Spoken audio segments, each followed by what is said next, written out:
Going down to play NC State this week, and obviously Thursday night game. It's always fun when we play in front of the entire country. Football team that's kind of a little bit in the state of ours. I think this a good football team that's going through some changes. They needed the bye week as much as we did for injuries. No change in our injuries at all. We're still waiting to see if we're going to get some guys back. Hopefully we can get some of those guys back because they're good players. But that happens in football, and we need to play with the guys that are capable, and the next man up attitude is the attitude we're going to have. Any questions? When you say no change, does that mean, I guess, heckle doubtful? Do you expect to have the DBs back?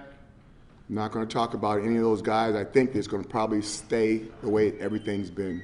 So you think they're going to be out again? Right now, I wouldn't bet on those guys playing. I would think it's going to stay the same. Okay. I just didn't know if you meant status-wise as opposed to what you had said. I got you. Heckle specifically has been out for a while. What's the long-term concern like with him?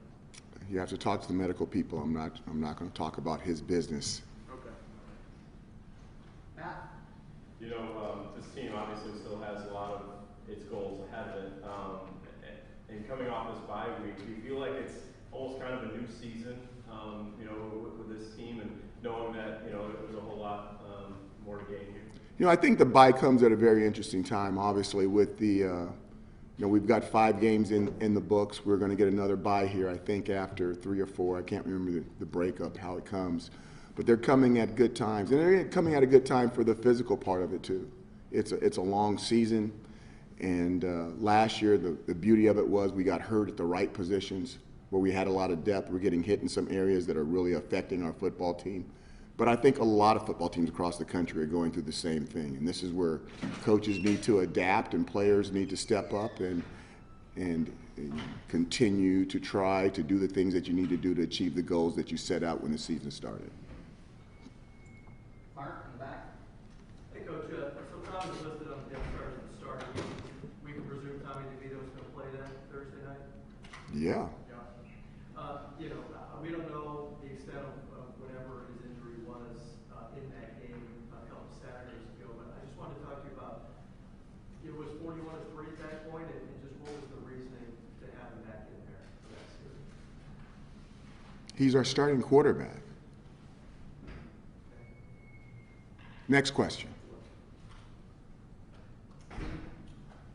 Taking into the bye week with the offensive line, what did you try and work on for those guys, and how important is their growth for your team's success down the stretch? We really worked on, you guys, anytime you get in a bye week, there's 2 things you have to do. You have to get healthy and you have to try to get better. And we're working on all the positions to get better. We're trying to see if there's somebody locked into the 2 deep that should have an opportunity to be in the 1, or the 1.5 is how we talk about it. Somebody needs to have more repetitions in the game to see if they can help us this year instead of maybe trying to help us next year. So we're working on all those guys, and they did a good job. But you can only do so much when you have guys that are out and guys trying to get healthy at the exact same time. You expecting any personnel changes up there? So Patrick Davis played the 4th quarter against Holy Cross. Some guys did some nice jobs when they came in. We're going to have to see how it goes. Absolutely, that could happen. In the middle. Speaking of the O-line, big guy on defense for NC State, Rob Richardson. How are you guys looking to contain? Well, I don't know. That young man can play. He can flat play football, and I think the biggest thing is that we have to try to do things. I don't know if you can really stop really, really good players, but we got to try to find a way to slow them down. And there's some things that we will try to do that we're not going to publicly state, but he is one of the better football players on his team, and we think he's a good player. Andrew? I might be misremembering this, but I think against Holy Cross, Western, we saw more of the. Okay, start again. You kind of I might be mumbled. misremembering this a little bit, but I think against Holy Cross and Western, we saw more of the 2-back sets we saw against Liberty that sort of didn't see much of between Maryland and Clemson. Was that sort of a look you saw you could exploit on film, or something specific, matchup specific, or did you want to, try and get him to do on the field more, or I guess sort of what sort of dictated going back to that a bit more, using that more? I think it was just a matter of trying to get both of those young men on the field. That's something that we can come back to at any time. It doesn't disappear. It stays with us. No. Your team obviously played with a lot more pace on offense in the past 2 games. How much emphasis was placed during the bye week to continue that speed going into ACC play? We worked really hard on them. Hopefully we're going to play even faster. I think that's really the key, is that getting these, we're only as fast as the slowest guy that we have on offense, and getting them up to speed is something that we've been really working hard on, and hopefully it's something that we can put behind us in the rearview mirror, that we can continually accelerate that pace, so to speak. Got Anything different during the bye week you guys get to do just more time as far as like team building or anything? I just don't know if there's anything with extra time you guys get to do. You know, I think the biggest thing you do during the bye week is you get an opportunity to look at yourself. You get to self-scout yourself. It gives you time to catch your breath and see what your opponents are looking, and you get to really, Michael Jackson, man in the mirror, look at yourself and say, okay, you think you're really good at something, but then you start looking at it and you go like, we're really not that good at it. Or you think that we're not very good at this, and we really are very efficient at something. So I think the self-check is the biggest thing that happens during a bye week. And once again, based off of where our buys are, I think they come at good times for us. Matt.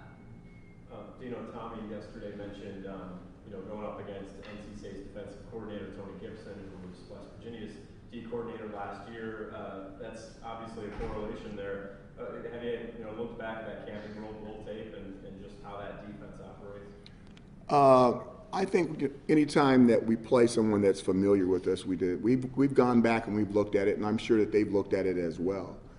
The guy is a good coach. I'm not quite sure he's the defensive coordinator. Is he named? He's, co-defensive coordinator, and I think their defensive coordinator from last year is still there. So they may be working together. I'm not sure the ins and outs of what's going on at NC State. I'm worrying about Syracuse.